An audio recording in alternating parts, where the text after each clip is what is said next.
नमस्कार दोस्तों, सभी का स्वागत है बीएसए सर के साथ बीएसए ट्रिकी क्लासेस में। दोस्तों, आज हम बात करेंगे रेलवे ग्रुप डी। आज हमारा 26 फरवरी 2025 और आज हम लोग 9 बजे वाली क्लास में लाइव हो रहे हैं। और यहाँ पर पिछले साल के इंपॉर्टेंट पेपर के आधार पर एक मैंने आपके लिए इंपॉर्टेंट पेपर तैयार किया है। इसको तैयार करने में काफी टाइम लग गया, लेकिन निराश नहीं करेंगे, बहुत मजा आने वाला है। 1 से लेकर 100 तक सवाल हैं, जिसमें 50 कराऊंगा। बाकी आपको पता है, मैं दिन में भी आपको पढ़ाता हूँ। रात में आपका टाइम है 7 बजे, 8 बजे, 9 बजे, जिसमें विशेष मैं आप लोगों को पढ़ा रहा हूँ, लेकिन दिन में भी आपकी विशेष क्लासेस चलती हैं। तो काफी इंपॉर्टेंट आज का सेशन रहने वाला है।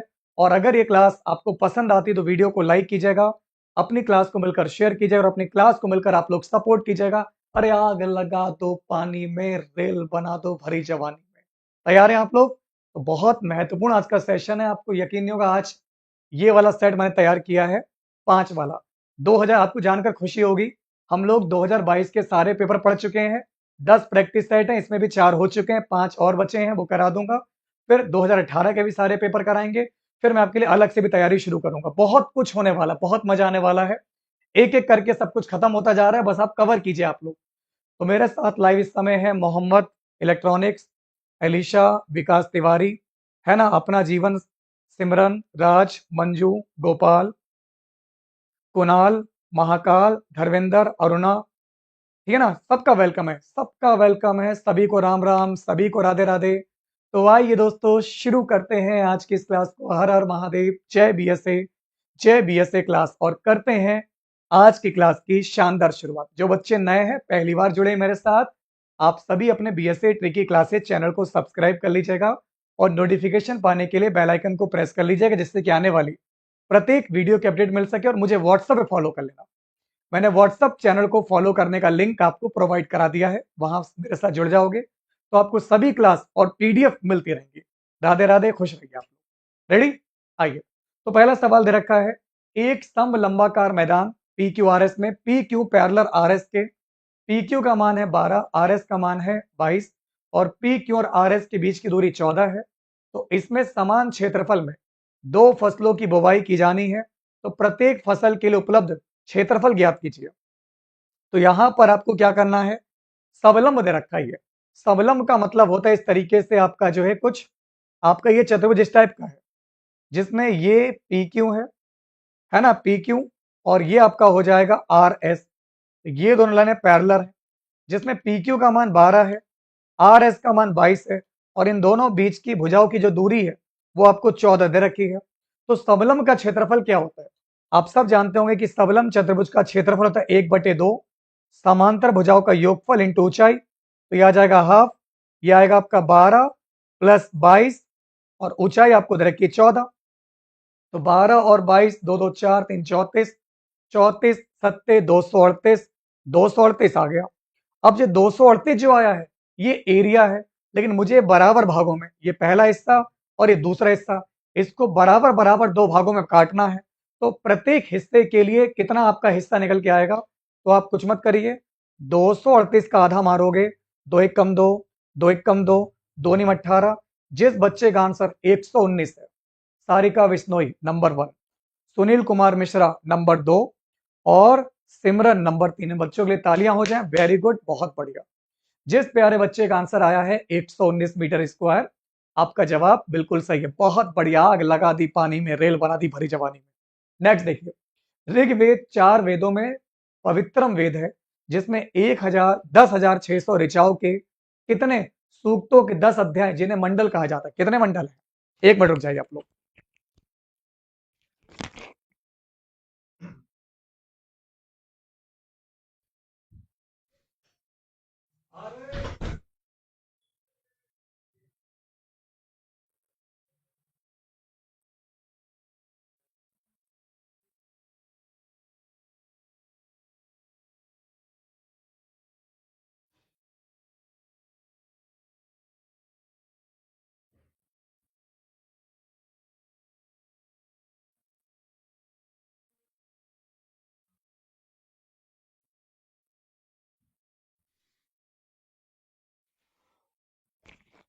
हाँ भैया। तो हम लोग थे दोस्तों ऋग्वेद में। ऋग्वेद में आपके 1028 सूक्त हैं। कितने आपके हैं? 1028। ऑप्शन नंबर ए होगा। ठीक है, सारिका, विकी, ठीक है, हर हर महादेव, सोनिका, भदौरिया जी, वेलकम है आप लोगों का। जिन बच्चों ने क्लास को लाइक नहीं किया, अपनी क्लास को बेटा लाइक कीजिएगा। जिन बच्चों ने क्लास को शेयर नहीं किया है, मेरा आपसे दोस्तों निवेदन है, अपने सभी दोस्तों के साथ, मित्रों के साथ इस क्लास को जरूर शेयर कीजिएगा। नेक्स्ट देखिए, अब रीजनिंग का सवाल आपका है, तीसरे नंबर पे आ रहा है। उस विकल्प का चयन करें जिसका पांचवी संख्या से वही संबंध है जो दूसरी संख्या का पहली से है, चौथी का तीसरी से है। जैसे कि 3451, 2842, तो 46 से आपका क्या होगा? वेरी गुड, बहुत बढ़िया। मैं देख पा रहा हूं, देखो 17 दूनी 34, 17 तिया 51, ये चल रहा है। यहाँ देखिए 14 दूनी 28, 14 तिया 42, ये चल रहा है। तो यहाँ देखो 23 दूनी 46 और 23 तिया 69। तो यहाँ पर आपका जो है 3 बनाओगे 23 का, तो 23 तिया 69 होगा, 69 हो जाएगा। तो मैं देख पा रहा हूँ युविका का जवाब बिल्कुल सही है, चौधरी जी का जवाब सही आ रहा है। और कोई है? और कोई नहीं है, सिर्फ एक बच्चे का जवाब सही है, सोनिका भदौरिया का। चलो सही हो गया। अब देखिए अगला सवाल देखिए, जीवों का निम्न में से कौन सा समूह जो आपका अन्य पौधों और जीवों को मारे बिना उनसे पोषण प्राप्त करता है? अब बताइए दोस्तों यहाँ पर राइट आंसर क्या होगा? तो फोर्थ क्वेश्चन का आंसर आएगा जैसे कि ऑप्शन ए है, जूं, फीताकृमि, जोक और अमरवेल। तो जुआ हो गई, जोक हो गई, अमरवेल हो गई, ये पौधों और जीवों को मारे बिना उनसे खून चूसते रहते हैं, खाना प्राप्त करते रहते हैं यहाँ पर। तो इन्हें कहते हैं परजीवी, यानी कि पैरासाइट। तो अगर आपके कभी जुएं पड़ी हो तो आपको पता होगा, खोपड़ी में जुएं पड़ जाती हैं दोस्तों लड़कियों के अधिकतर। तो क्या होता है, वो आपके खोपड़ी से खून ऊन पीती रहती है, यहाँ पर जुएं, यहाँ पर खुजली उजली होती, लेकिन आपको तकलीफ नहीं होगी, खत्म नहीं करेंगे वो आपको। तो ए वाला आ जाएगा। तो ए वाला मैं देख पा रहा हूँ, उमेश नंबर 1 है, सोनिका भदौरिया है, पुतूष हैं, राजपूत हैं, अजीरा बानो है। फिर देखिए अगला सवाल दे रखा है, एक्स स्क्वायर माइनस का 2x प्लस 3 बराबर 0 है। ये क्या है? एक घन समीकरण है, एक द्विघात समीकरण है, एक द्विघात बहुपद है, या घन बहुपद है? बोलिए दोस्तों। देखिए 5 नंबर का जो सवाल है, आंसर आपका क्या होगा? तो ये है द्विघात, क्योंकि यहां पर आपकी x की पावर 2 लगी हुई है। इसको आप क्या बोलोगे? इसे आप कहोगे द्विघात समीकरण बोलोगे। यानी कि जिन प्यारे बच्चों का आंसर है ऑप्शन नंबर बी, तो मैं देख पा रहा हूं राजपूत जी का है बी, विकी हैं, उमेश हैं, पुतूष हैं, वेरी गुड, बच्चों के लिए ताली हो जाए। फिर देखिए आप लोग, मोहन की आयु रोहन की आयु की 150% है, सोहन की आयु रोहन की आयु की 250% है। अगर इन तीन व्यक्तियों की आयु का योग 60 वर्ष है तो रोहन की आयु कितनी होगी? अब खुद सोचिए आप लोग, एक तरफ मोहन, एक रोहन और एक सोहन। मोहन रोहन की आयु का 150 है ना? और जो आपको देखा सोहन जो है ये रोहन का 250 है। मेरी बात समझ पा रहे हो आप लोग? यानी कि अगर मैं बात करूं रोहन मोहन सोहन, ऐसे लिखो, यहां लिखो रोहन, फिर लिखो मोहन, फिर लिखो सोहन। तो रोहन जो है ये मोहन रोहन का और सोहन रोहन का, तो ऐसे डालो यहां पर। अगर मैंने माना कि रोहन अगर 100 है, अगर रोहन 100 है तो सोहन जो है इसका 250 होगा, तो 100 का 250 डाल दो सोहन को। और मोहन रोहन का 150 है, तो मोहन को रोहन का 150% डाल दो। अब रेशियो बना लो। तो देखो 0 0 0 कट जाएगा, 5 दूनी 10, 5 तिया 15 और 5 पंजे 25, ये तीनों का रेशियो बना लिया RMS का। अब रोहन की आयु ज्ञात करनी है, इन तीनों का योग देखो, 5 3 8 और 8 और 2 10, 10x बराबर 60 है, तो x बराबर 6 आएगा, 6 आ जाएगा। रोहन का पूछा है तो रोहन का मामला 2 है, अगर 1 बराबर 6 है तो 2 बराबर 6 दूनी 12 होगा। तो अगर आपका आंसर 12 आ रहा है, 12 आए, किसी का 14 आ रहा है, गलत है। उतूस का आंसर 12 है, सिमरन का आंसर 12 है, सारिका का उत्तर 12 बज रहा है, बिल्कुल सही है। यानी जिस प्यारे बच्चे का आंसर आ रहा है डी, बिल्कुल सही बता रहे हैं आप लोग, वेरी गुड, बहुत बढ़िया। फिर देखिए बेटा यहाँ पर 5 सेंटीमीटर लंबाई है, 10 सेंटीमीटर चौड़ाई है, 15 सेंटीमीटर ऊंचाई है। इस बॉक्स को बनाने के लिए हमें आवश्यक प्लास्टिक की सीट ज्ञात करनी है। यानी कि हमें क्या निकालना होगा? Total surface area. आपको लंबाई पता है, चौड़ाई पता है, ऊंचाई पता है, आपको क्या करना है? इस घनाभ का निकालना है टोटल सरफेस एरिया, यानी 2LB BH प्लस का HL आई लगाइए। आपके ऑप्शन गिवन है जैसे कि 350 है, 550 है, 600 है एंड 500। बोलिए, अब देखते हैं इस सवाल का जवाब आप लोगों में से सबसे पहले कौन बताता है। वेरी गुड, बहुत बढ़िया। तो सबसे पहला जवाब सिमरन जी का आया यहाँ पर, जो कि आपको विश्वास नहीं होगा कि नए बच्चे इतना बढ़िया कर रहे हैं यहाँ पर, तो पुराने बच्चों को तो और अच्छा करना चाहिए, लेकिन नहीं आप लोग करते हो। नंबर 2 पर दीपक झा है और नंबर 3 पर है यहाँ पर उतुष कुमार। बिल्कुल, तो आंसर आएगा 550। क्यों? 2 लिखो LV, तो 5 धाम 50, BH 10 इंटू 15 150 और HL 15 पंजे 75। इन सबको जोड़ना था आपको, तो 50 150 200 275 आ गया। और 275 का 2 गुना 2 का 400, 75 का 150 400 150 550। आंसर आएगा 550 आ जाएगा। ठीक है, क्लियर कुणाल, विकी, उमेश। अब अगला देखिए, अगर कोई पदार्थ बचे, अगर कोई पदार्थ अभिक्रिया के दौरान ऑक्सीजन ग्रहण करता है तो उसे क्या कहते हैं? ये मैंने कई बार पढ़ाया। अगर ऑक्सीजन ग्रहण करता है तो उसे कहते हैं ऑक्सीकृत हुआ है। क्या बोलते हैं? ऑक्सीकृत हुआ है। तो जिन प्यारे बच्चों का आंसर आ रहा है सी, बिल्कुल राइट है। आया किसी का? कोई बात नहीं युविका जी, फिर भी अच्छा करते हो आप लोग, है ना? फिर भी मैथ अच्छी है, नहीं है काम की तो क्या हुआ, काम की तो है, अच्छी परफॉर्मेंस तो है ना, कर तो लेते हो आप लोग। तो जिन बच्चों का आंसर है सी, बिल्कुल राइट है। अब देखो आप लोग नेक्स्ट क्वेश्चन, सवाल नंबर 9।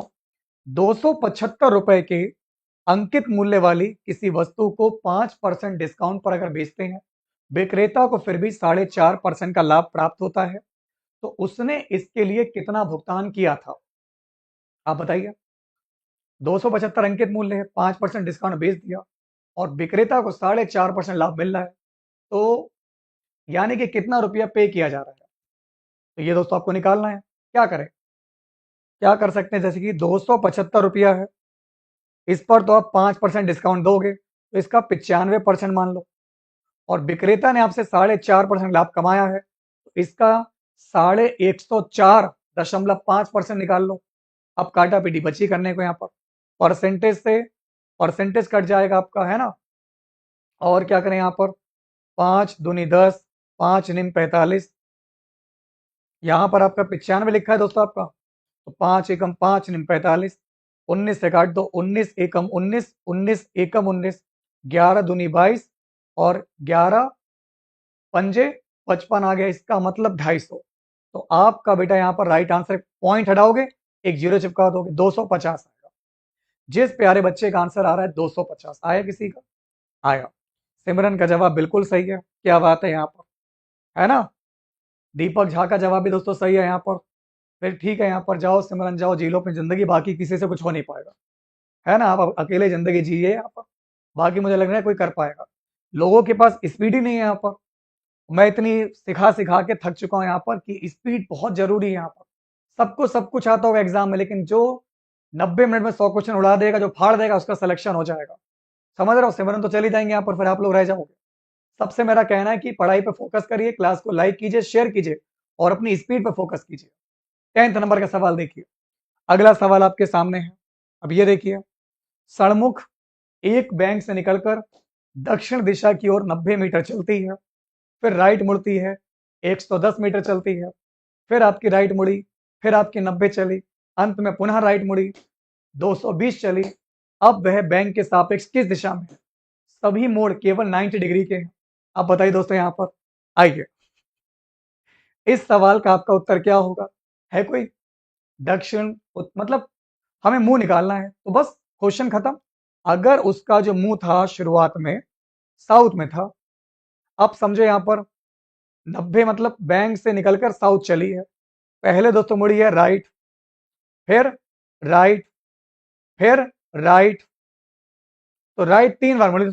अगर कोई व्यक्ति जो कि साउथ में है, अगर इसको मैं राइट दोस्तों मोड़ता हूं नीचे, तो ये राइट देखो, पहला राइट, दूसरा राइट एंड तीसरा राइट, तो ये जाएगा ईस्ट में जाएगा, है ना? इधर इधर इधर, तो व्यक्ति जाएगा सीधे पूरब में।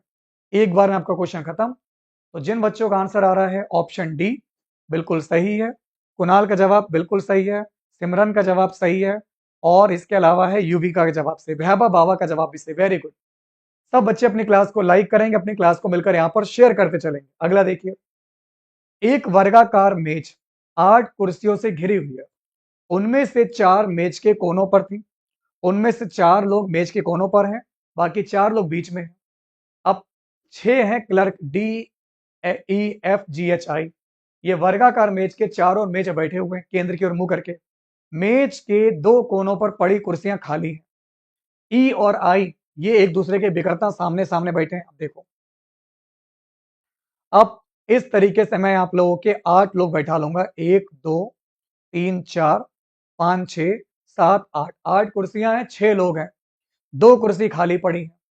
सबसे पहली बात इसने कह दी कि ई और आई ये एक दूसरे के विकर्ता सामने। अगर आप आई यहां मानते हो तो आई के सामने कौन जाएगा? जस्ट ई जाएगा, क्योंकि ये लोग कोने पर बैठे हैं। एच जो है ये जी के बाईं ओर है। अब जी कहां मानी जानता, लेकिन ये देखो, जी आपका ई के राइट बगल में है, तो ई का राइट ये हो जाएगा जी। ये वाली लाइन कंप्लीट हो गई। अब देखो एच जी के लेफ्ट दूसरा है, तो जी के लेफ्ट, अगर जी यहां पर नीचे मुंह है तो इसका लेफ्ट दूसरा आपका एच हो जाएगा। डी एफ के राइट दूसरे स्थान पे है। अब मुझे दोस्तों नहीं पता कहां जाएगा आपका, और कुछ हो सकता है? 2 कुर्सियां खाली भी पड़ी हैं आमने सामने, ठीक है। 8 कुर्सी हैं, 4 लोग कोने पर बैठा दिए, 4 कोने पर हैं, 4 आपके बीच में है, 6 क्लर्क हो गए, ठीक है। मेज के 2 कोनों पड़ी कुर्सी, अच्छा मेज के जो 2 कोने हैं, यानी कि मेज के जो बाकी के 2 कोने हैं, ये कुर्सियां खाली पड़ी, ठीक है। ये फिक्स हो गया कि 2 कोनों पर कुर्सियां खाली पड़ी हैं। अब बचा है आपके पास डी एफ, तो डी एफ के राइट दूसरा है, तो एफ के राइट, एफ का राइट दूसरा आपका डी हो गया। तो बताओ एच के सामने कौन है? तो प्यारे बच्चों अगर इस सवाल को लगाओगे तो एच के सामने आपका बैठा है एफ। कौन बैठा है आपका? एफ बैठा है। यानी किसी बच्चे का आंसर अगर एफ डी आ रहा है, बिल्कुल सही है। तो सिमरन का आंसर एफ आया है, ऑप्शन डी, वेरी गुड। उसके बाद यहां पर आया है अल्तमश खान, अल्तमश खान का आंसर आया है डी, वेरी गुड। उसके बाद नंबर 3 पे हैं उमेश मेहरा, वेरी गुड दोस्तों, बहुत बढ़िया, गुड जॉब। जिस प्यारे बच्चे का आंसर डी आ रहा है बिल्कुल सही है। अब अगला सवाल, एक प्रकाश किरण एक 20 सेंटीमीटर वक्रता त्रिज्या वाले उत्तल ध्रुव यानी कि ध्रुव पी के बिंदु एम पर अगर आपतित होती है, यह समान पथ के अनुदिश वापस परावर्तित होती है और इसके वक्रता केंद्र सी से आती हुई प्रतीत होती है, तो नई कार्तीय चिन्ह परिपाटी का पालन करते हुए पीसी की वैल्यू कितनी होगी? अब सिंपल सी बात आपके सामने है, अगर यहां 20 सेंटीमीटर वक्रता त्रिज्या से है तो वहां पर भी आपको क्या लगेगा? जस्ट शीशे के आर पर अगर आप देखोगे तो वहां से भी लगेगा कि वो आपसे 20 सेंटीमीटर की दूरी पर है। क्लियर? बहुत अच्छी बात है, यहां पर ऑल दी बेस्ट। तो जिन प्यारे बच्चों का आंसर सी आ रहा है बिल्कुल राइट है। क्लियर? आइए, सभी बच्चों से निवेदन है क्लास को अपनी लाइक कीजिएगा। जिन बच्चों ने क्लास को शेयर नहीं किया है तो मेरा आपसे दोस्तों निवेदन है कि अपनी क्लास को जो है शेयर कीजिएगा और मेरे प्यारे बच्चों अपनी क्लास को यहां पर सपोर्ट करते चलेगा। अगला देखिए क्या है, अब दे रखा है यदि 9,375 रुपए की राशि हाफ ईयरली कंपाउंड इंटरेस्ट पर 8% वार्षिक सीआई रेट पर निवेश की जाती है तो 1 साल के बाद प्राप्त होने वाला मिश्रधन। अब समझो 8% जो कि ईयरली है, तो 8% अगर आप हाफ ईयरली बनाओगे तो 4% हो जाएगा, 4% ब्याज की दर हो जाएगी। आपको बताना है क्या है? मिश्रधन ज्ञात करना है। रुपया आपको दे रखा है 9375, तो 9375 का आप लोग देखोगे 4% हिसाब से बनेगा। 4 का मतलब होता है 1/25, यानी कि 26/25, 26/25 इस तरीके से सॉल्व करोगे। अब आपको खाली काटा पीटी करनी है, इसको सॉल्व करना है। सॉल्व करके आपका जो यहाँ पर परम सत्य दोस्तों जवाब बनेगा, कितना बनेगा? जैसे इसको मैंने काटा 25 से, तो 25 तिया 75 आ गया, है ना। 13 में 5 गया आपका, 8 बचेगा, इधर आपका बचेगा 8 में 7 1 बचा आपका, है ना। तो ये 187 आ गया। फिर मैंने काटा 25 सत्ते 175, इसके बाद देखा 7 5 2 आ गया, 8 7 1 आ गया, 25 पंजे 125। इसके बाद फिर काटा 25 यहाँ 25 एकम 25, ये बचा 2 1 25 पंजे 125, 15 आपका आ गया, यानी कि ये बचा 15 और ये 26 26 676 आएगा। 676 × 15 तो ये आपका आ जाएगा 10,140। यानी जिस प्यारे बच्चे का आंसर सी आ रहा है, ऑप्शन सी, अल्तमाश खान, दीपक झा, उमेश मेहरा, इन बच्चों ने बिल्कुल सही उत्तर दिया है। अब जैसे बच्चे कहते हैं सर आपने क्वेश्चन छोड़ दिया, बताओ इसमें मैं क्या कराऊं। अगर आप मुझे सवाल का बता दें क्या लिखा है तो मैं करवा दूं। देखो बीच में कुछ 2-3 क्वेश्चन मैं छोड़ देता हूं क्योंकि उनकी लैंग्वेज बहुत खराब होती है, या कुछ क्वेश्चन गलत होते हैं, या कुछ क्वेश्चन आने लायक नहीं होते, मैं उनको स्किप कर देता हूं। इसका मतलब ये नहीं कि मैं आपको वो क्वेश्चन छोड़ रहा हूं, मुझे नहीं आता यहाँ पर, ये मतलब नहीं है। इस क्वेश्चन को छोड़ने का मतलब ये है कि क्वेश्चन आप कितने डबल पावर के चश्मे लगा लें, नजर ही नहीं आएगा क्या लिखा है। हम कितना जूम कर दें यहाँ पर, आप देख ही नहीं पाओगे इसमें लिखा क्या करें इसमें बताओ। क्लियर ही नहीं होता, इसलिए मैं छोड़ देता हूँ। बच्चे कहते हैं आप क्वेश्चन छोड़ देते हो, मैं नहीं छोड़ता आपके लिए, लेकिन कोई काम का ही नहीं इसमें कुछ। इसलिए अगला क्वेश्चन देखिए, 15 नंबर देखिए। तो किसी 1 सेंटीमीटर लंबी वस्तु को इसलिए स्किप करता हूं, ये वजह है स्किप करने की क्योंकि वो नजर ही नहीं आ रहा, या वो गलत है, या उसमें कोई त्रुटि है। समझ में आई बात। अब देखो, किसी 1 सेंटीमीटर लंबी वस्तु को 8 सेंटीमीटर फोकस दूरी वाले उत्तल लेंस के मुख्य अक्ष पर 12 सेंटीमीटर की दूरी पर रखा गया है, तो निर्मित प्रतिबिंब की ऊंचाई कितनी होगी, आप बताइए। वेरी गुड, बहुत बढ़िया, सिंपल आपका क्वेश्चन है। मैं देख पा रहा हूं 15 नंबर का अगर आपका आंसर आ रहा है ऑप्शन ए 2 सेंटीमीटर, बिल्कुल सही उत्तर है। यूनिक का आंसर आया है 2, जो कि बिल्कुल सही है। सिमरन का आंसर ए है, और इसके अलावा भी बहुत सारे बच्चे हैं, सारिका बिश्नोई, जो कि बिल्कुल सही है। कैसे लगाया आप लोगों ने, आप सब जानते हो कि ये है आपका उत्तल लेंस। अगर आप m का मान निकालोगे, m बराबर होता है v अपॉन यू और I अपॉन ओ, ये आपका कॉन्सेप्ट रहता है। क्लियर है। इसमें आपको 1 सेंटीमीटर लंबी वस्तु दे रखा है, यानी कि वस्तु की लंबाई जो है एक दे रखी है, I आपको नहीं पता है, लेकिन 8 सेंटीमीटर फोकस दूरी दे रखी है, और 12 सेंटीमीटर दूरी पर इस चीज को रखा गया है। तो सिंपल आप सॉल्व कर सकते हो यहाँ पर कॉन्सेप्ट से। जैसे कि बताता हूं आपको क्या करना है। आपने माना यहाँ पर फॉर्मूला 1/f बराबर 1/f बराबर होता है 1/v माइनस का 1 जो है क्या आ जाएगा आपका u आ जाएगा। फोकस कितना है, फोकस 12 है, तो 1/12 पुट किया आपने, है ना। फोकस का मान कितना आपको दे रखा है, तो फोकस का मान आपको दे रखा है 8 सेंटीमीटर फोकस दूरी है, 8 है फोकस। v का मान कितना है पता नहीं, निकालना है, लेकिन वस्तु से दूरी 12 दे रखी है, 12 कर दिया। ये माइनस का होगा u का मान, -12 है, आगे माइनस है, ये माइनस माइनस ये प्लस कर देगा, कट जाएगा। तो अब आप लगाओगे 1/v बराबर 1/8 माइनस का 1/12। अब 8 और 12 का एलसीएम लोगे, यहाँ पर 8 और 12 24 ले लोगे, 8 तिया 24, 12 दूनी 24, 1/24 हो गया। सॉल्व करोगे तो v का मान 24 आ जाएगा प्लस का, निकाल लिया। अब b का मान आपका 24 आ चुका है, m का मान दोस्तों आपको निकालना है, तो m बराबर लिख लो यहाँ पर v अपॉन u। v का मान 24, u का मान 12, एंड 12 दूनी 24 है। इस प्रकार जो यहाँ पर प्रतिबिंब की जो आपकी ऊंचाई आएगी आवर्धन से, वो कितनी आ जाएगी, तो ये आपकी आ जाएगी 2 सेंटीमीटर। क्लियर है। तो आप लगा सकते थे यहाँ पर प्यारे बच्चों, मैंने क्या किया, I अपॉन ओ बराबर लिखा यहाँ पर v अपॉन यू। तो I का मान कितना है आपको, प्रतिबिंब की ऊंचाई ज्ञात करनी, O का मान कितना आपको 1 दे रखा है, v का मान 24 है, और u का मान 12 है। क्लियर। इस तरीके से वैल्यू पुट करोगे, आवर्धन का कॉन्सेप्ट लगाओगे, आंसर 2 आ जाएगा। अनंत। अगला देखिए, सवाल नंबर 16। चुंबकीय क्षेत्र में परिवर्तन के कारण कुंडली में उत्पन्न प्रेरित विभवांतर के परिणाम को बढ़ाने के लिए इनमें से किस विधि का उपयोग किया जा सकता है। फर्स्ट वन इज है कुंडली में फेरों की संख्या में वृद्धि करके, चुंबकीय क्षेत्र की प्रबलता में वृद्धि करके, या कुंडली के तार की प्रतिरोधकता में वृद्धि करके। आप बताइए। तो 16 क्वेश्चन का अगर आपका आंसर है option number B, first and second दोनों बिल्कुल सही जवाब यहाँ पर मैं देख पा रहा हूं, और इस सवाल का जवाब कोई नहीं दे पाया यहाँ पर, आंसर आएगा बी होगा, सबका गलत है। फिर देखिए, आर्टिकल 16 कम से कम 1 लाख बार पढ़ा चुका हूं आपको। आर्टिकल 16 किसमें है, आर्टिकल 16 है अवसर की समानता, है ना। तो आंसर आएगा लोक नियोजन में अवसर की समानता, 17 में छुआछूत, 18 में उपाधि का अंत। फिर देखिए अगला क्वेश्चन, नेक्स्ट क्वेश्चन आपकी स्क्रीन पर है। एक्स हर महीने अपनी किराए का जो है 16% यात्रा पर, 40% किराए के सामान पर, 14% पारिवारिक चिकित्सा पे खर्च करता है, और अब उसके पास 9,630 रुपए की राशि शेष बची है, तो उसकी टोटल इनकम कितनी सोचिए।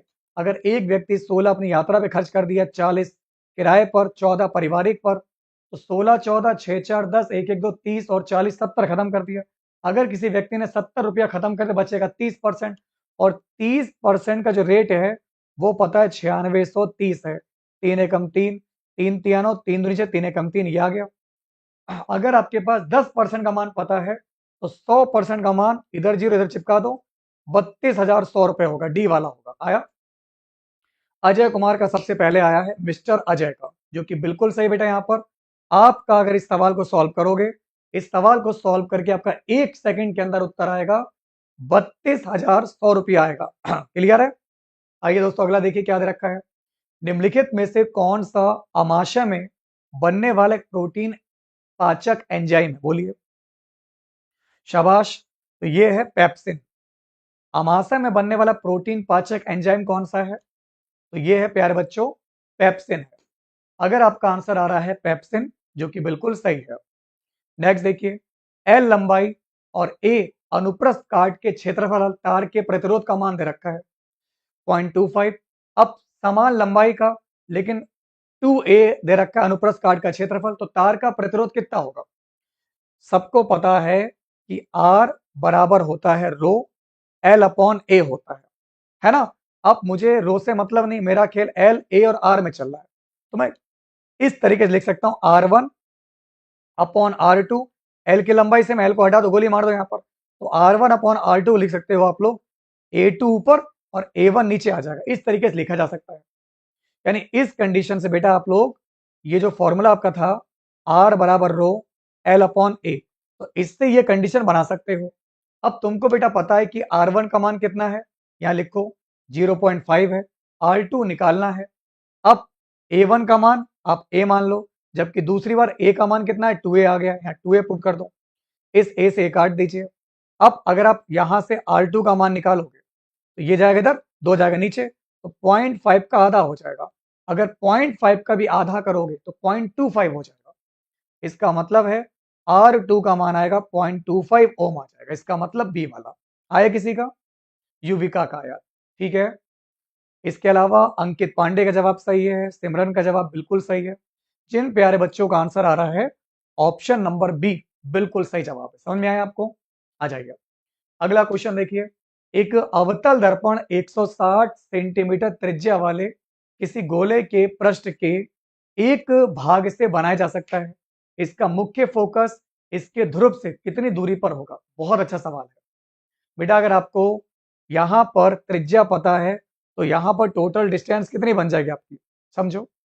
देखो बेटा, अगर 160 सेंटीमीटर आपको गिवन है, वक्रता त्रिज्या यानी आर का मान आपको गिवन है 160 सेंटीमीटर आपको दे रखा है, यानी कि आर आपका रह जाएगा 16 हो जाएगा, है ना। 16 आपका हो जाएगा, तो यहां पर ध्रुव से इसकी दूरी कितनी आ जाएगी, तो ध्रुव से जस्ट इसका हाफ मार दो, तो ये आपका आ जाएगा 160 का आधा 8, यानी कि 8.0 होगा। मुझे लगता है ये 160 की जगह लिखा होगा 16.0 होगा, क्योंकि ऑप्शन में पॉइंट लगा हुआ है। तो आंसर 8 आएगा, सवाल में त्रुटि है। 16 होगा ये, 160 नहीं होगा, 16.0 होगा। क्योंकि आप जानते हैं यहां पर जो फोकस दूरी होती है वक्रता त्रिज्या की आधी होती है, सबको पता है फोकस वक्रता त्रिज्या का आधा होता है। सवाल में त्रुटि है, स्किप करेंगे। अब ये सवाल बहुत अच्छा है, इसमें 4 क्वेश्चन एक साथ मिल रहे हैं। Simon commission, Cripps mission, Jallianwala कांड, चौरी चौरा कांड। इनमें से 2 कांड मैंने आज पढ़ा भी दिए हैं, 2 कांड मैं कल पढ़ा चुका हूं। चारों को मिलाकर आज बताना सही उत्तर क्या होगा, बोलिए।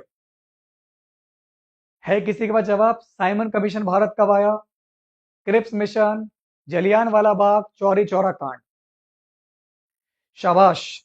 तो जिस प्यारे बच्चे का आंसर आ रहा है ऑप्शन नंबर सी, BCAD, बिल्कुल सही है। तो राजपूत, बॉयज पिंक, उमेश, अंकित पांडे, इनका जवाब बिल्कुल सही है। तो दोस्तों साइमन कमीशन आपका आया था 1928 में, क्रिप्स मिशन 42 में, जलियांवाला कांड 19 में, और चौरी चौरा हुआ था 1922 में। यानी कि BCAD। अगर आपका आंसर आ रहा है ऑप्शन नंबर सी, आपका जवाब बिल्कुल सही है। फिर देखिए वह द्विघात समीकरण ज्ञात कीजिए।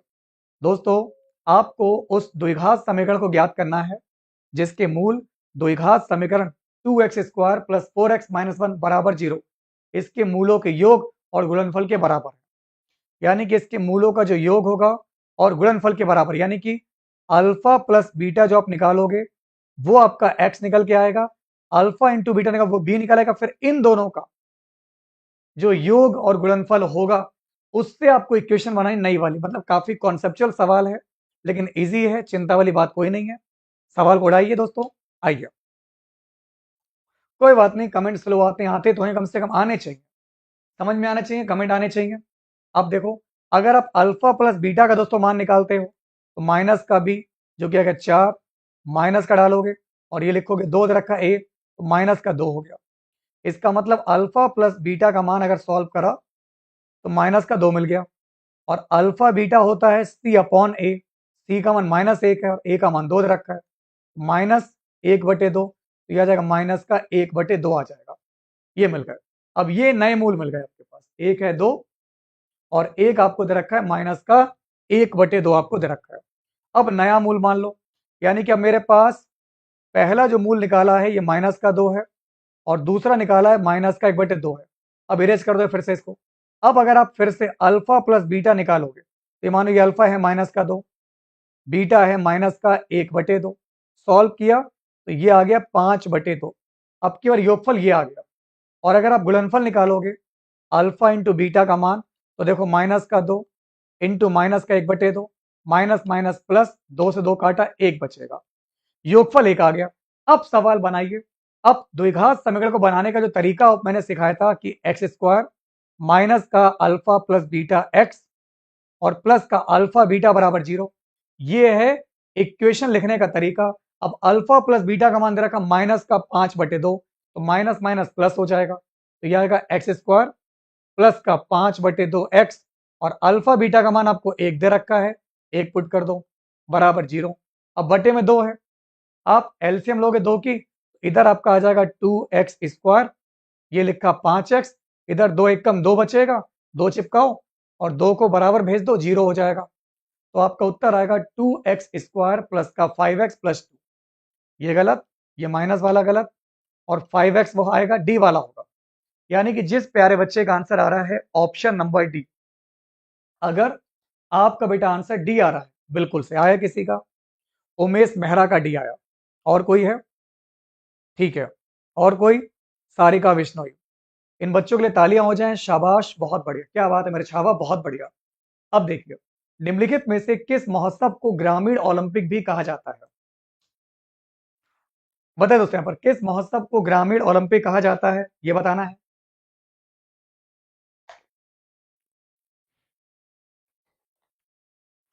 वेरी गुड, आंसर आएगा आपका रायपुर, किला रायपुर खेल महोत्सव, ठीक है ना? ठीक है।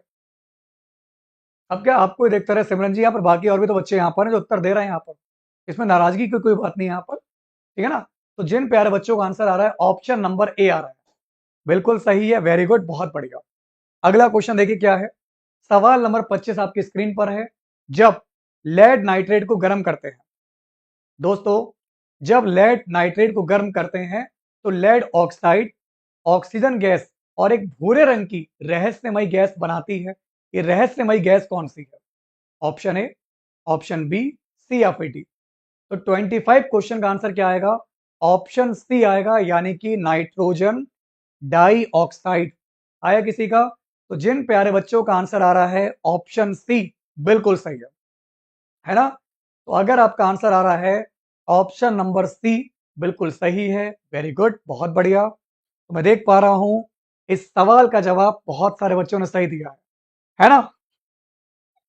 चलिए दोस्तों आगे बढ़े यहाँ पर। Next question. तो दोस्तों यहाँ पर अंकित पांडे का जवाब सही है, मेरा शेर अखिलेश कुमार का जवाब सही आ रहा है, मोंटी मिश्रा का जवाब सही है।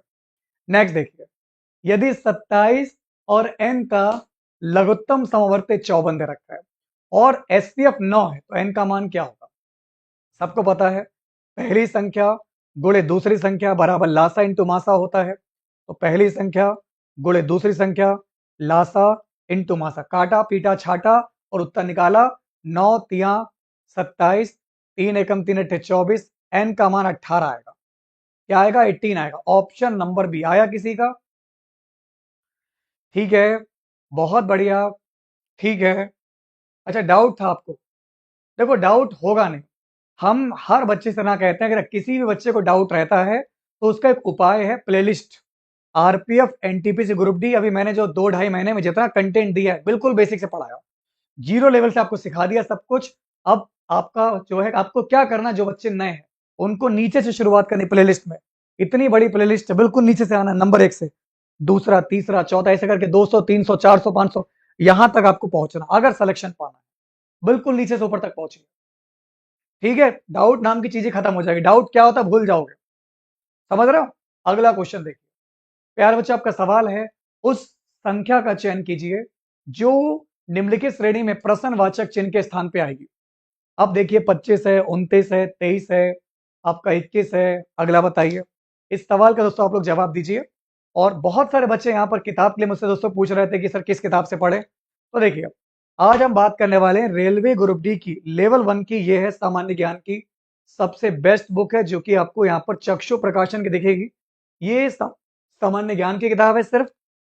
इसमें 500 सवाल हैं जीके जीएस के, चैप्टर वाइज हैं, लेकिन 500 क्वेश्चन के साथ नोट्स मिलेंगे आपको। इसमें चीजें आपको इंडेक्स मिलेगी, टेबल मिलेगी, बहुत शॉर्ट नोट्स मिलेंगे जो आपके लिए इंपॉर्टेंट रहेंगे। यहाँ पर सिर्फ 149 की है और इसमें आपको जीके के लगभग सारे टॉपिक मिल जाएंगे।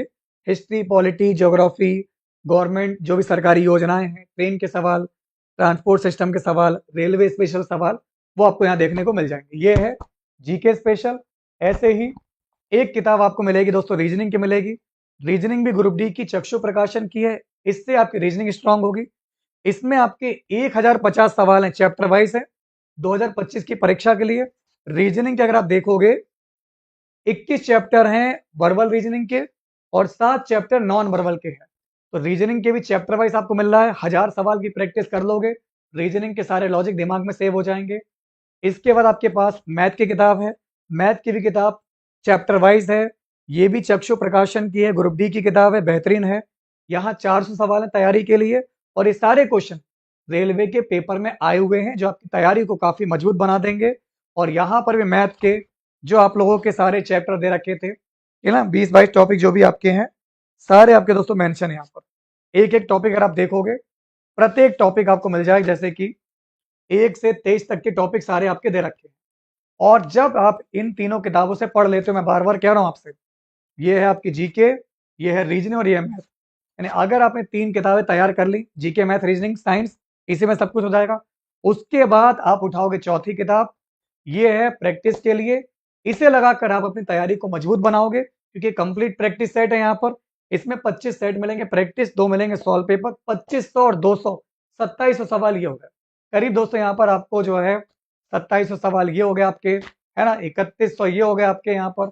इसके अलावा आप देखिए यहाँ पर 4100, 4200, इसके अलावा 47, मतलब 5000, लगभग लगभग 5000 किताब क्वेश्चन इन 4 बुक्स में आपको देखने को मिल जाएंगे, जिससे पढ़कर अगर ये सारे क्वेश्चन तैयार कर लिए तो फिर क्या होगा। और उसके बाद बीएसए सर जिंदाबाद, आपके कम से कम 200-300 क्वेश्चन पेपर मैं प्रोवाइड करा रहा हूँ प्रीवियस ईयर के। इससे बहुत कुछ कवर, यानी कि दोस्तों 10-15-20 हजार सवाल जब आप पढ़कर जाओगे तो बताओ एग्जाम में कुछ बचेगा? अगर कुछ बच भी जाएगा तो वो 4-5 सवाल ही होंगे, बाकी आप 95 क्वेश्चन फाड़ दोगे रख के। लेकिन इतना कर पाओ ना, इतना करने वाला भी तो व्यक्ति चाहिए मुझे यहाँ पर, कर भी तो पाओ तुम। हम तो कराने के लिए तैयार हैं। आपको पता नहीं, मैंने यहाँ पर एक पूरा का पूरा 2022 का सारा पेपर खत्म हो गया, 5 क्वेश्चन बाद ये पूरा कंटेंट खत्म हो जाएगा। फिर मैं नया जो है सीरीज शुरू करूंगा आपकी ग्रुप डी के लिए। क्लियर? आइए, तो 27 क्वेश्चन की बात करेंगे तो आपका राइट आंसर क्या होगा बताइए आप लोग। बाकी इस किताब का जो, अगर जिसको भी परचेस करनी हो, किसी भी नजदीकी बुक स्टोर से किताब को परचेस कर सकते हो। मैंने वीडियो के डिस्क्रिप्शन में आपको लिंक प्रोवाइड कराया है, जहां से आप इस किताब को ऑनलाइन परचेस कर सकते हो और अपनी तैयारी को काफी मजबूत बना सकते हो। ठीक है ना?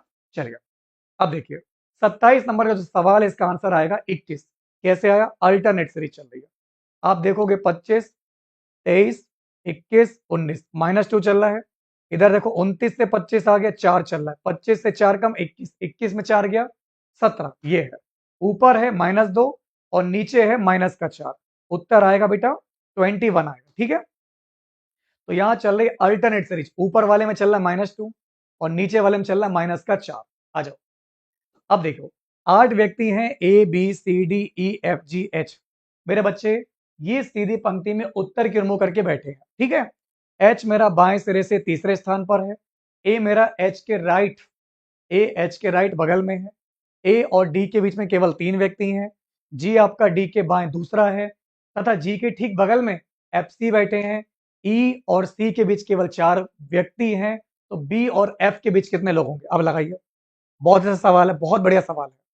चलिए अब इस सवाल को लगाना है, जगह नहीं होगी प्रॉपर यहाँ पर, नया पेज इंसर्ट करेंगे। बाकी बच्चे सवाल का दोस्तों यहाँ पर जवाब दीजिए, देखते हैं कोई दे पाएगा। है किसी के पास इस सवाल का परम सत्य उत्तर? आ जाओ मैदान में, ट्राई करिए, ठीक है, शाबाश। तो कुछ बच्चों का उत्तर आ चुका है, मैंने देख भी लिया है। Option number C. जिन प्यारे बच्चों का आंसर 3 आ रहा है, आया किसी का 3? 28 का एक बच्चा है उमेश मेहरा का। उमेश मेहरा का जवाब सही है, बाकी बच्चों का गलत है, कोई बात नहीं, हम आपको समझा दे रहे हैं कैसे आया। देखो 8 लोग हैं, जिसमें आपको ये चीज फिक्स कर दी कि एच बाएं सिरे से तीसरे स्थान पे है, यानी पहला दूसरा तीसरा एच हमारा लेफ्ट साइड से तीसरे नंबर पे आ रहा है, इसकी लोकेशन फिक्स हो गई। अब 8 लोग हैं तो बाकी 4 5 6 7 8 ऐसे लोग होंगे। अब ए जो है एच के राइट और बगल में है, तो एच के ठीक राइट आपका है ए, ये फिक्स हो गया। ए और डी के बीच में केवल 3 व्यक्ति हैं। अब डी यहां रखूंगा तो 1 और 2 व्यक्ति आगे नहीं बन सकता, तो 1 2 3 डी को यहां रखोगे, क्योंकि ए डी के बीच 3 व्यक्ति हैं। जी आपका डी के बाएं दूसरा है, तो डी का बाएं पहला और दूसरा, तो यहां पर आपका जी आ जाएगा, क्योंकि जी डी के लेफ्ट दूसरा है। और जी के ठीक बगल में आपके एफ सी बैठे हैं, तो यहां पर आप एफ सी बैठा दीजिए जस्ट बगल में। और ई जो है सी के ई और सी के बीच में केवल 4 व्यक्ति हैं। अब अगर आप ई यहां बनाते हो तो 1 2 3 4, ई सी के 4 व्यक्ति बैठे, बचा आपका एक व्यक्ति बी, इसको यहां डाल दीजिए। तो अब आपको दोस्तों बताना है कि बी और एफ के बीच में कितने लोग हैं बेटा यहाँ। तो देखो ये रहा बी और ये रहा एफ, इसके बीच में व्यक्ति है पहला दूसरा तीसरा, तो इसके बीच में जो व्यक्ति बैठे हैं वो हैं 3, उनका नाम है ई एच ए। 4 वालों का जो है चूना लग गया, आंसर आएगा 3 आएगा, ठीक, 3 ही आएगा। अगला देखिए, एक और सवाल देखिए, सेम टाइप का पजल का सवाल है। इस सवाल को लगाने में दिमाग खराब हो सकता है, अच्छा और ये सवाल ही होते हैं जिनसे आपका सिलेक्शन होगा, और अगर आप ये छोड़ोगे तो कट ऑफ में मारे जाओगे, क्योंकि ये वो क्वेश्चन होते हैं जो हर कोई बच्चा नहीं लगाएगा, और ना यूट्यूबर इसको पढ़ाने वाले यहाँ पर, क्योंकि मजे मजे में खाली क्वेश्चन कराए जाते हैं। ये टाइम टेकिंग क्वेश्चन, इसको लगाने बच्चों को मजा भी नहीं आता, और बच्चों को मजा नहीं आता तो बच्चे भाग जाते हैं यहाँ पर। तो बच्चों भाग जाओ यहाँ पर जिसको नहीं मजा आ रहा है, क्योंकि ये वो सवाल है दोस्तों यहाँ पर जो सिलेक्शन दिलवाएगा, और जो करके आएगा उसके कट ऑफ में नंबर ऊपर आ जाएंगे। अब देखना अधिकतर बच्चा भागने वाला है, भाग जाओ बेटा, हो भी नहीं पाएगा आपसे पेपर, यहाँ पर ग्रुप डी भी नहीं मिल पाएगी आपको। ग्रुप डी में सिलेक्शन भूल जाओ अगर आप क्वेश्चन नहीं लगा रहे हो। क्यों? क्योंकि ये वो सवाल है यहाँ पर जिससे कट ऑफ में नंबर आपके बढ़ेंगे। कट ऑफ अगर आपकी जो है मान लो 85 गई, और आप लोग भी सारे क्वेश्चन कर दिए, आपके दोस्त ने भी सारे कर दिए, लेकिन आप ये वाला क्वेश्चन छोड़ दिया।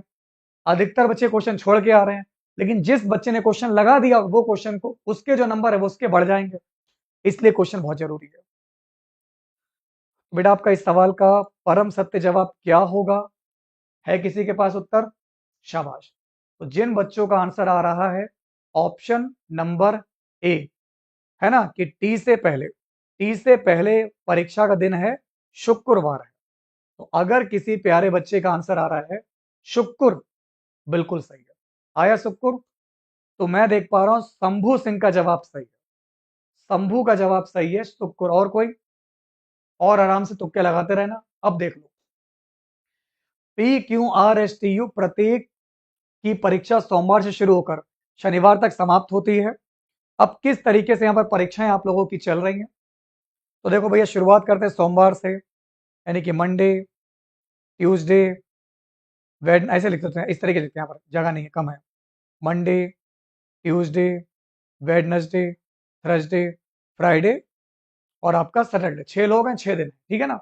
अब आर की परीक्षा जो मंगलवार को है, आर का मंगलवार को है, P और R के बीच में केवल एक व्यक्ति है, तो P और R के बीच में एक व्यक्ति आ रहा है। क्योंकि परीक्षा P के ठीक पहले वाले दिन है, तो दोस्तों P के ठीक पहले वाले दिन आपको दे रखा है, तो क्योंकि परीक्षा P के ठीक बाद है, तो P के बाद डाल दीजिए। उनमें से किसी की परीक्षा U से ठीक पहले नहीं है। अब U से पहले किसी की परीक्षा है नहीं, यानी U का पेपर सबसे पहले होगा। S की परीक्षा R के ठीक बाद है। अब R के ठीक बाद आपका S आ गया, तो बचा कौन? आपका T बच रहा है, T को यहां डाल दो। तो ये बताना है कि T की परीक्षा किस दिन है। तो T की परीक्षा आपकी दोस्तों क्या आ रही है? शनिवार को आ रही है। तो T की परीक्षा दोस्तों किस दिन आपकी है? तो T की परीक्षा आपकी शनिवार को है। तो जिन बच्चों का आंसर शनिवार आ रहा है बिल्कुल राइट है। बाकी लोगों ने तुक्के वास्ते, महातुक्के वास्ते, यही चेक करने के लिए मैंने यहाँ पर शुक्र बोला था यहाँ पर, और इत्तेफाक की बात है पूरी क्लास शुक्र देकर छूट गया, पिंड छुड़ा लिया उसने यहाँ पर, है ना। ऐसे तुक्केबाज मिलते हैं दोस्तों क्लास में यहाँ पर, जो बिल्कुल सवाल को लगाना नहीं जानते यहाँ पर, और अगर यहाँ नहीं लगाओगे तो पेपर में क्या खाक लगा के आओगे आप लोग? आंसर आएगा शनिवार। यानी कि आप लोग लगाना चाहते ही नहीं, तो कहां से सीख पाओगे? अगर अगर आप यहां ही नहीं लगा के देखोगे तो एग्जाम में क्या करोगे? सोगे जाके? अगला देखिए, शुक्र नहीं शनिवार होगा। नेक्स्ट देखिए, सवाल नंबर 30 आपकी स्क्रीन पर है। यदि 5 × 7 माइनस दे रखा है आपको, ब्रैकेट में बड़ा ब्रैकेट 23, मंजिला ब्रैकेट 35, माइनस छोटा ब्रैकेट 20 माइनस एक्स बराबर 42 है। इस सवाल को सॉल्व करिए। देखो पहले बाहर बाहर का मैटर सुलझा लेते हैं। यहाँ 7 × 5 = 35 आपको दे रखा है, तो 7 × 5 = 35, ये प्लस का इधर भेज दो। तो 42 में अगर आपने 35 कम किया तो कितना बचेगा आपका? यहाँ पर 7 × 5 = 12, 7 आ गया। अब ये माइनस का सिंबल आपको दे रखा है, आगे है 23, इसको भी दोस्तों बाहर बाहर से ही निपटा लीजिए आप लोग, है ना। तो ये आपका आ जाएगा यहाँ पर 23 माइनस का है, इधर आपका जाएगा, इसको फिर सॉल्व करोगे आप लोग। आइए तो पहले थोड़ा सा निपट लेते हैं यहाँ पर कैसे। जैसे आप चाहो तो बोर्ड मास ही लगाइए, bracket of divide multiply add subtract, या फिर आप बाहर बाहर से मैटर निपटा लीजिए। हर कंडीशन से आपका उत्तर आएगा 15, प्लस का माइनस का प्लस का आएगा। जिन बच्चों का क्लास में उत्तर आ रहा है 15 बिल्कुल सही है। तो इसमें मैं देख पा रहा हूं 15 जवाब है सिमरन का है, उसके बाद निशांत का है। पहले निशांत ने माइनस का दिया जो कि गलत था, फिर सही है, और शंभू सिंह का है। लेकिन कैसे है, आइए आपको सबसे पहले छोटा ब्रैकेट ही सॉल्व करवा देते हैं। तो 35, ये माइनस का 20 हो गया, प्लस का x बना लो। अब 35 में अगर 20 जाएगा तो 15 बचेगा, है ना। 15 प्लस x आएगा, फिर ये रखा है 23, फिर 23 माइनस करोगे तो माइनस हो जाएगा। 23 में 15 जाएगा तो बचेगा 8 माइनस x बचेगा। देखो सॉल्व कर रहा हूं डायरेक्ट, यहां से आ जाएगा 8 माइनस x, फिर माइनस का सिंबल दे रखा है, तो 7 × 5 = 35 माइनस का 8 प्लस का x बराबर दे रखा है 42। अब 35 में 8 जाएगा 27 बचेगा, तो x बराबर आएगा 42 माइनस 27, 12 में 7 गया 5, और 3 में 2 गया 15 आ जाएगा, है ना। देखो निशांत बेटा तुम भी कमजोर हो गए यहाँ पर, पता नहीं तुम्हें किसकी नजर लग गई यहाँ पर। इतनी अच्छी मैथ मैंने कराई थी आपकी यहाँ पर, अब आप प्लस माइनस में गलती कर रहे हैं, यहाँ पर बच्चों वाली गलती कर रहे हो, है ना। इसलिए कहता हूँ दूर रहो यहाँ पर, दूर रहो इस समय, जब तक सिलेक्शन ना पालो यहाँ पर बाबू सोना से दूर हो जाओ। जिन प्यारे बच्चों का आंसर 15 आ रहा है बिल्कुल सही है। क्लियर, आगे बढ़ता हूँ। 31 नंबर, नीचे एक कथन और उसके बाद आपको निष्कर्ष 4 दे रखे हैं, तो कौन सा निष्कर्ष सही होगा? देखिए बी बड़ा एस से बिल्कुल से, देखो बी एच से बड़ा है, जो कि बिल्कुल सही है, आपका पहला ही वाला राइट है। जिस प्यारे बच्चे का आंसर आ रहा है ए, बिल्कुल सही है। आगे मैं देखूंगा ही नहीं यहाँ पर, क्योंकि बाकी गलत हो सकते हैं। आया आया दोस्तों किसी का? तो जिस प्यारे बच्चे का आंसर आ रहा है ए, बिल्कुल राइट है। फिर देखिए 4 दे रखा है, प्लस 4 की पावर n प्लस 5 दे रखा है, बराबर 260 है। तो 5 की पावर n प्लस 3 की वैल्यू क्या होगी? बोलिए। अब देखते हैं यहाँ पर इस सवाल का आप में से, है ना, परम सत्य जवाब कौन देगा? है कोई मैदान में?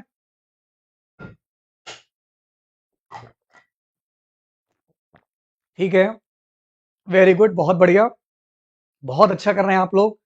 तो देखिए अगर हम बात करें यहाँ पर इस सवाल की, इसको लगाने का तरीका क्या कर सकते हैं, हमें पहले तो n निकालना होगा। देखो भैया ये लिखा है 4, लिखा है 4 की और 1 मान लो, ये लिखा है 4 की पावर n, और ये लिखा है 4 की पावर 5 लिखा है, ठीक है। बराबर में आपको दे रखा है 260 आपको दे रखा है।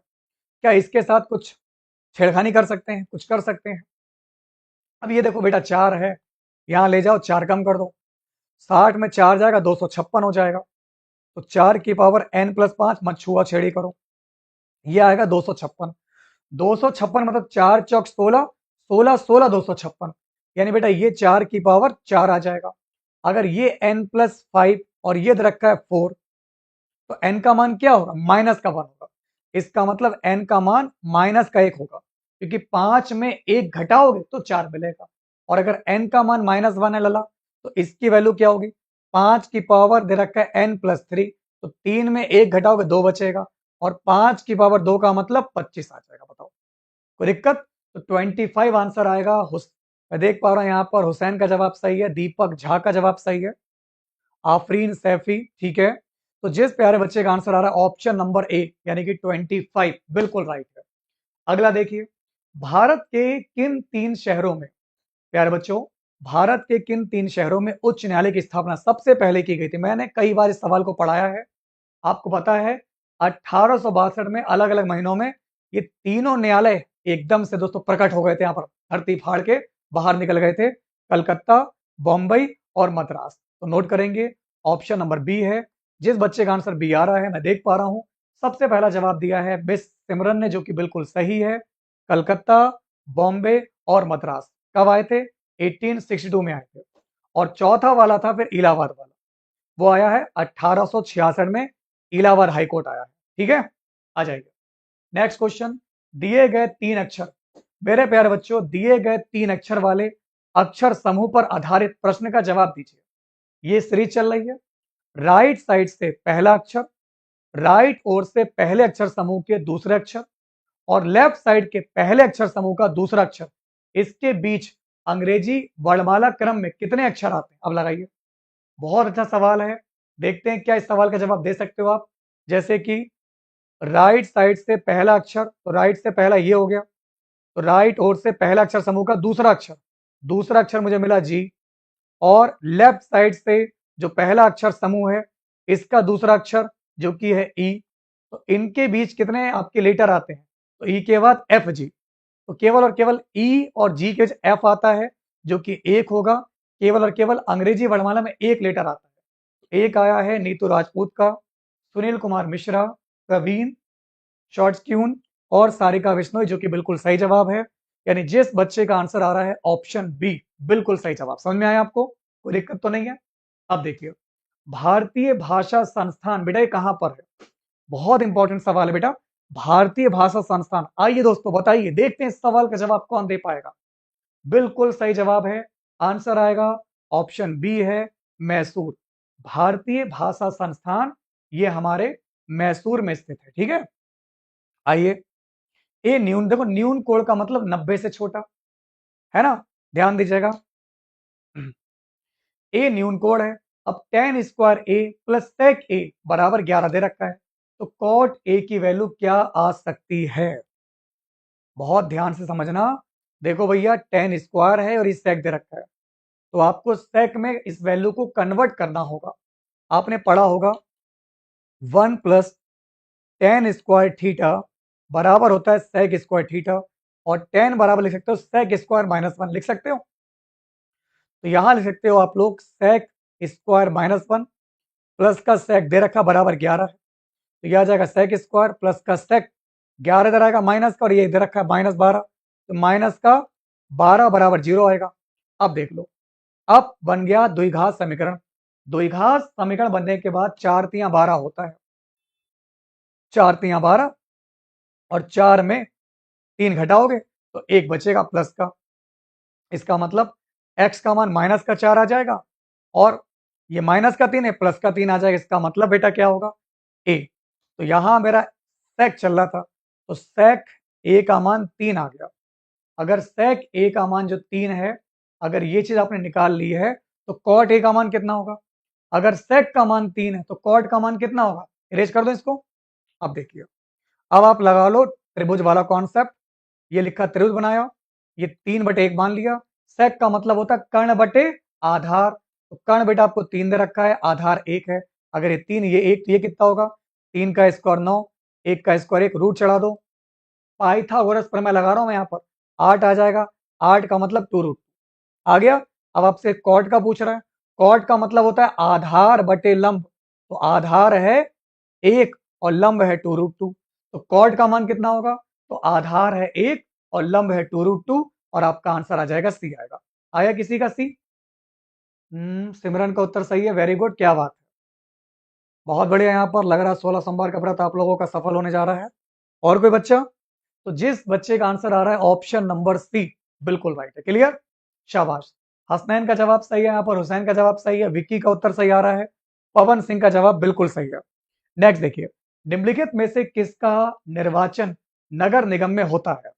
अब देखिए दोस्तों, यहाँ पर आपका बेहतरीन सवाल है, किसका निर्वाचन नगर निगम में होता है? नगर निगम में। तो देखिए इस सवाल की अगर हम बात करेंगे, आपका आंसर आएगा पार्षद, मेयर।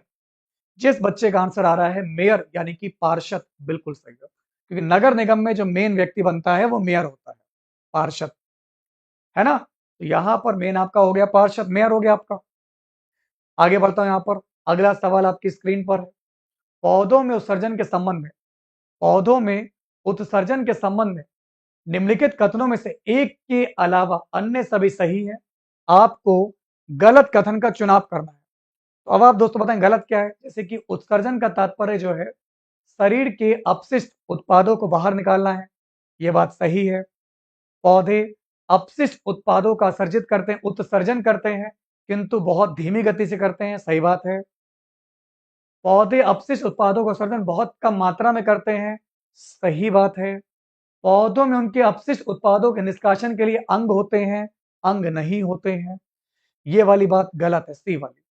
क्लियर? तो उत्सर्जन का मतलब है बाहर निकालना, तो इसके लिए इनके पास कोई अलग से अंग नहीं, ऑर्गन नहीं होता कि आप इस जगह से बाहर निकालेंगे, है ना। तो आपका आंसर क्या आएगा? ऑप्शन नंबर सी है, जो कि आपका गलत है। इनमें विशेष अंग नहीं होता, ये अपने उत्सर्जी वाले पत्तियों से, छालों से, फलों से, बीजों से, कहीं से भी अपना मटेरियल बाहर छोड़ देते हैं। तो आंसर आएगा ऑप्शन नंबर सी होगा। फिर देखिए, शहनाज, शहनाज अपने घर से निकलकर पश्चिम की ओर 500 मीटर चलती है और वहां से ये बाएं मुड़ती है, 250 मीटर चलती है, फिर बाएं मुड़ती है, 750 मीटर चलती है, फिर बाएं मुड़ती है, 250। तो वह अपने घर से किस दिशा में और कितनी दूरी पर है, लगाइए। अब इस सवाल को लगाना पड़ेगा, तो यहाँ पर क्या होगा? सही उत्तर आपका क्या होगा? ऑप्शन ए, ऑप्शन बी, सी या फिर डी। ट्राई दोस्तों कीजिए आप लोग, देखते हैं क्या आप इस सवाल का जवाब दे पाएंगे या फिर नहीं। जल्दी से बताइए, जल्दी से, come on, you can do it. सब लोग क्लास को लाइक करते रहेंगे और अपनी क्लास को यहाँ पर शेयर करते चलेंगे, बोलिए। तो 40 क्वेश्चन की बात करेंगे, आपका आंसर आएगा ऑप्शन बी है, पूरब से 250 मीटर। आया किसी का?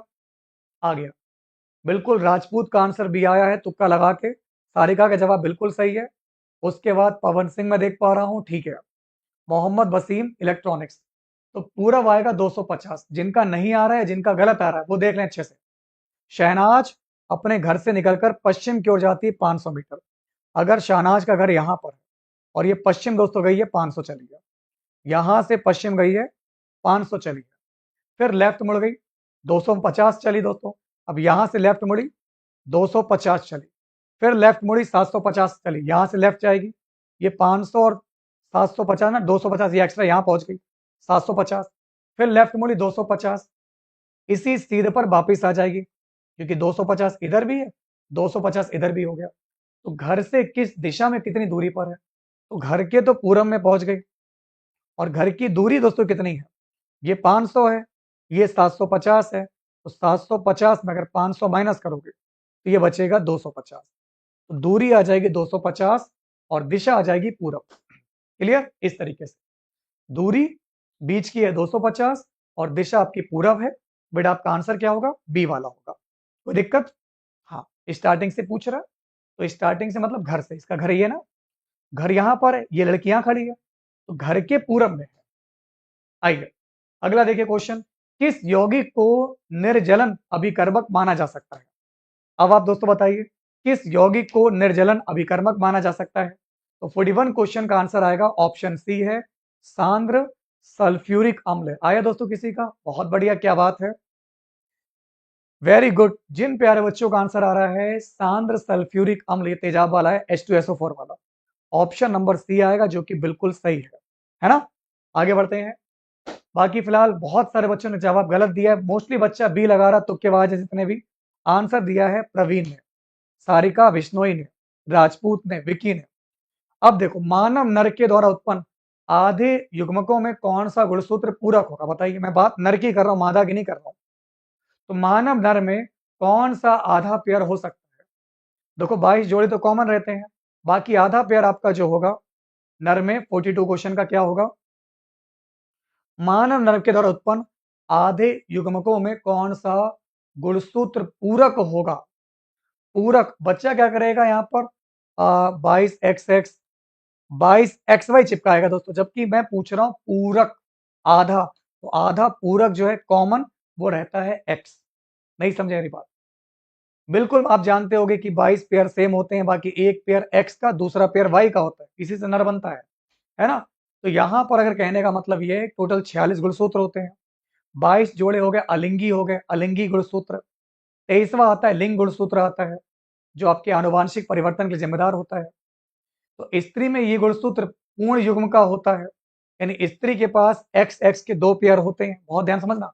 स्त्री के पास ये दोनों सेम पेयर के होते हैं, जो कि X कहलाते हैं, जबकि नर में यह जोड़ा परिपूर्ण नहीं होता, यानी नर के पास केवल और केवल X रहता है, दूसरा आपका X नहीं आता है। दूसरा होता है छोटा गुणसूत्र, जिसे कहते हैं Y कहते हैं। तो यहां पर पुरुष के पास XY तो होता है, लेकिन पूरक अगर पूछ रहा है कोई पूरक, तो वो पूरक, वो कॉमन पॉइंट वो आपका X होगा। बच्चा मोस्टली यहाँ पर डी पर चिपका के आएगा, दोस्तों डी लगा के आएगा, डी। यही आप करोगे, मुझे पता है आप डी लगा के आओगे। क्लियर? आगे बढ़ता हूं। नेक्स्ट क्वेश्चन, अगर किसी विशेष डेटा समुच्चय की माध्यिका और बहुलक क्रमशः 12-15 दे रखे, माध्य ज्ञात करना है। फॉर्मूला, यहां पर आपको डायरेक्ट फॉर्मूला लगाना है। मैंने फॉर्मूला आपको कई बार पढ़ाया है कि बहुलक बराबर होता है 3 इंटू माध्यिका माइनस का 2 इंटू माध्य। सिर्फ फॉर्मूला चिपकाना है आपको। अब बताइए क्या होगा? तो 43 क्वेश्चन का उत्तर आएगा ऑप्शन नंबर ए 10.5। बहुलक पता है 15 दे रखा है, क्योंकि पहले माध्यिका है। बहुलक 15 है, माध्यिका है आपकी 12, और दो माध्य ज्ञात करना है। तो 12 तिया 36, दो माध्य इधर ले जाने पर, दो माध्य बराबर 36 माइनस 15 कर लो, 6 5 1, 2 3 में जाएगा, 2 बचेगा, और 21 का आधा करना है, तो 21 का आधा 10.5 हो जाएगा। तो जिस बच्चे का आंसर आ रहा है ए, बिल्कुल राइट है। अब देखो, आज मैंने पढ़ाया था ये क्वेश्चन IVF वाला, आज ये मैंने किसी क्लास में कराया, लेकिन इतनी क्लास में कराता हूं ये भूल जाता कौन सी क्लास में करा, लेकिन ये पता है मैंने पढ़ाया आपको, है ना? क्योंकि एक दो क्लास तो है नहीं कि पता याद रखूं कि मैंने फला फला डेट को ये पढ़ाया है, लेकिन ये मैंने अभी जस्ट पढ़ाया आपको। IVF, इस विधि में शिशुओं का जन्म किस प्रक्रिया के द्वारा होता है, और पूरी प्रोसेस समझाई थी। तो अब आप बताएंगे कि 44 क्वेश्चन का आंसर क्या होगा। हर हर महादेव। 44 क्वेश्चन का आंसर आएगा, इसमें शुक्राणु का और डिंब का बाह्य निषेचन होता है, यानी कि पुरुष का शुक्राणु और महिला का अंडाणु जो है उसको बाहरी रूप से फर्टिलाइज कराया जाता है, उसके बाद उसको जो है ना, जब उसका एम्ब्रियो भ्रूण बन जाता है उसके बाद उसको इंप्लीमेंट किया जाता है, उसके बाद उसको भेजा जाता है। तो आपका आंसर क्या आएगा? ऑप्शन नंबर ए आएगा, जो कि बिल्कुल करेक्ट उत्तर है। हरियाणा सरकार के द्वारा 24 मार्च 2021 को कौन सी कोविड रोधी योजना शुरू की गई थी? तो सबको पता होगा यहाँ पर 45 क्वेश्चन का जो परम सत्य जवाब है वो है ऑप्शन डी है संजीवनी परियोजना। आपका उत्तर क्या आएगा? संजीवनी। बस 2 मिनट आपके और, फिर ये क्लास आपकी कंप्लीट हो जाएगी। अब देखिए, दिए गए आरेख का ध्यान पूर्वक अध्ययन करना है और पूछे गए प्रश्न का आपको उत्तर देना है। विभिन्न भागों में दी गई संख्याएं व्यक्तियों की संख्या को दर्शाती हैं, तो कौन सा पॉइंट आपका राइट होगा? अब देखिए, जैसे कि एक तरफ है boys athletes and college student, हमें निकालना है कितने लड़के, यानी कितने लड़के जो कॉलेज के विद्यार्थी भी हैं और एथलीट, मतलब कॉमन निकालना तीनों में। तो तीनों में कॉमन नंबर आपको मिल रहा होगा 9। अगर आप ध्यान से देखें तो तीनों में कॉमन क्या है, क्योंकि आपको चाहिए लड़का, आपको चाहिए कॉलेज का विद्यार्थी, और आपको चाहिए एथलीट। लड़का, कॉलेज स्टूडेंट और एथलीट तीनों में कॉमन आ रहा है 9। जिस बच्चे का आंसर आ रहा है 9 यानी बी, बिल्कुल से विवेक वर्मा का जवाब सही है। सबसे पहला जवाब दिया यहाँ पर विवेक वर्मा ने। फिर देखिए, निम्नलिखित में से बेटा कौन सा विकल्प उस निकटतम लगभग मान को दर्शाता है जो निम्नलिखित समीकरण में प्रश्नवाचक चिन्ह के स्थान पे आएगा? अब आप इसको लगाइए। जैसे कि बेटा यहाँ देखो, बोर्ड मास मैंने आपको पढ़ा है ना, तो पहला डिवाइड मारने का, 85 डिवाइड 24 इंटू में 4 दे रखा है। अब ये आपका आराम से 85 से 24 कहाँ काटोगे, आपकी वैल्यू पॉइंट में आएगी, कोई दिक्कत नहीं है। हमें लगभग में मान निकाला निकटतम, चलो ठीक है। 530 को गोली मार दो दोस्तों, 529 तो पता है ना, तो 529 किसका होता है, 23 का होता है। देखो 23 बना लिया। अब यहाँ है 24 दूनी 48, 24 कितनी बार में आपका दोस्तों यहाँ पर जाएगा, यहाँ पर, और आगे आपको 4 का गुणा करवाना है, यहाँ पर 14 के पास जाएगा आपका, है ना। तो यहाँ पर आपका दोस्तों कितना आ जाएगा, तो ये आपका आ जाएगा 14 आ जाएगा। 255 को 256 मान लो, इसको 16 चिपका दो, फिर डिवाइड करना है 3 से।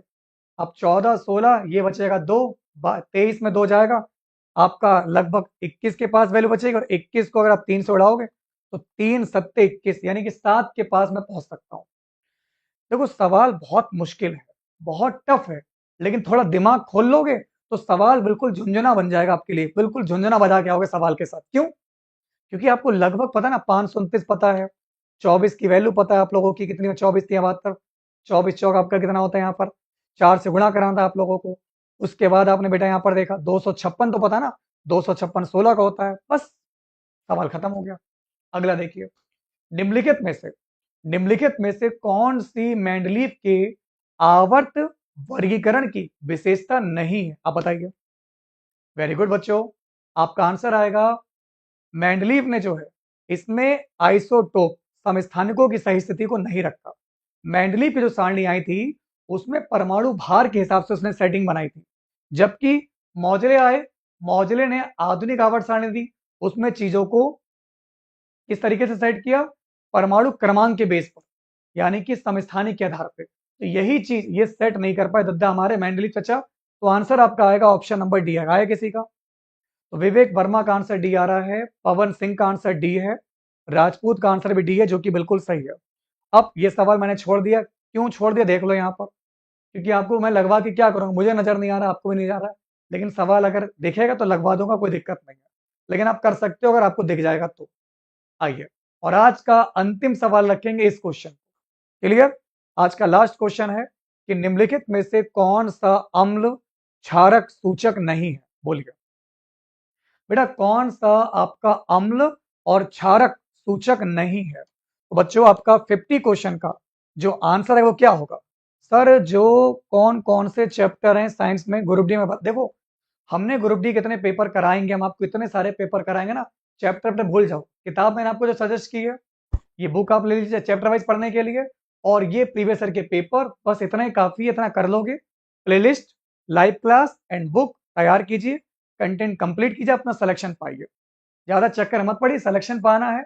अगर आपको अध्यापक बनना तो पढ़ते रहो जिंदगी भर, क्योंकि टीचर बनने के लिए फिर नॉलेज बहुत चाहिए होती है, पर हमेशा पढ़ते रहो, नॉलेज अपडेट करते रहो, लेकिन सिलेक्शन पाना है तो हमें ये देखना है लिमिटेड चीजों को पढ़ना है, और ये देखना है कि उस लिमिटेड काम में कैसे अपनी स्पीड को मेंटेन करें, और जो भी आपका सिलेबस के अंदर चीजें हैं ग्रुप डी में, रेलवे में, उस सिलेबस को पूरा कंप्लीट करके स्पीड को मेंटेन करना और पेपर फाड़ देना है, अगर सिलेक्शन पाना है तो, क्लियर। तो ये बाकी टाइम, हम लोगों का जो टाइम रात में फिक्स है 7 बजे से 10 बजे तक मैं आपको क्लास लगातार करता हूँ, 7 बजे 8 बजे 9 बजे आज, लेकिन आज तो क्लास काफी लेट हो गई, क्योंकि आज बिल्कुल स्टार्टिंग से लेट होते हुए आ रहे थे, क्योंकि फिर बीच में एएलपी का बहुत सारे बच्चों का रिजल्ट आया, यहाँ पर बहुत सारे बच्चे सिलेक्शन पा रहे हैं यहाँ पर। अभी आपके ही क्लास के बीच में से यहाँ पर जो है एक लड़के के कम से कम 7 दोस्त जो यहाँ से सेलेक्ट हुए हैं, समझ रहे हो, बहुत सारे बच्चों का सिलेक्शन हुआ है। अब टेक्नीशियन का रिजल्ट आएगा, फिर आप लोगों के भी रिजल्ट आएंगे, आप मेहनत कीजिए। बहुत चीजों को मैं यहाँ पर चीजों को तोल मोल के आपको पढ़ा रहा हूँ। प्रीवियस ईयर के पेपर रेलवे और एसएससी के लिए जरूरी हो, एक पेपर रेलवे का है और एक पेपर एसएससी का है, इन दोनों के पेपर टीसीएस करवा रहा है, बाकी भरोसेमंद कंपनी है नहीं, बाकी सब लोग नकल करवा देते हैं, पेपर लीक हो जाते हैं, ये कोई नौटंकी वोटंकी हो जाती है। तो टीसीएस का मामला सिंपल है, वो पेपर कराते हैं कम से कम 10 15 20 दिन में, एक दिन में 3 या 4 पेपर हुए तो कम से कम 60 70 पेपर तो ऐसे हो जाते हैं। तो ऐसे 18 के 22 के, है ना, पेपर हैं, कम से कम 200 300 पेपर मेरे पास हैं। आपको इतना पढ़ा पढ़ा कर आपको मजबूत कर देंगे ना कि आपका साइंस जीके मैथ रीजनिंग तैयार हो जाएगा। बाकी फिर मेरे झा सर हैं, वो आप लोगों के जीके के जो नए वाले सवाल हैं, जैसे करंट हो गया, स्टैटिक पार्ट हो गया, वो कंप्लीट हो जाएंगे। बाकी मैथ रीजनिंग साइंस बाहर नहीं जा सकती, जा ही नहीं सकती, मानते ही नहीं हम यहाँ पर। तो यार आप 10 15 20 हजार क्वेश्चन पढ़ लो, है ना। कम से कम इसी में दोस्तों 5,000 क्वेश्चन तो किताब में ही है, 5,000 क्वेश्चन, और 10, 15, 20,000 क्वेश्चन हम भी आपको कराएंगे। एक आपकी कम से कम किताब मैंने खत्म करा दी है, आपको पता भी नहीं होगा कि मैं खत्म करा चुका हूँ। एक किताब ग्रुप डी की पूरी खत्म करा चुका हूं मैं आपको, ठीक है ना। चलिए, तो 50 क्वेश्चन का आपका राइट आंसर क्या होगा? तो 50 नंबर का उत्तर आएगा, ऑप्शन बी है, स्टार्च पेपर। जिन बच्चों का आंसर आ रहा है बी, बिल्कुल सही है।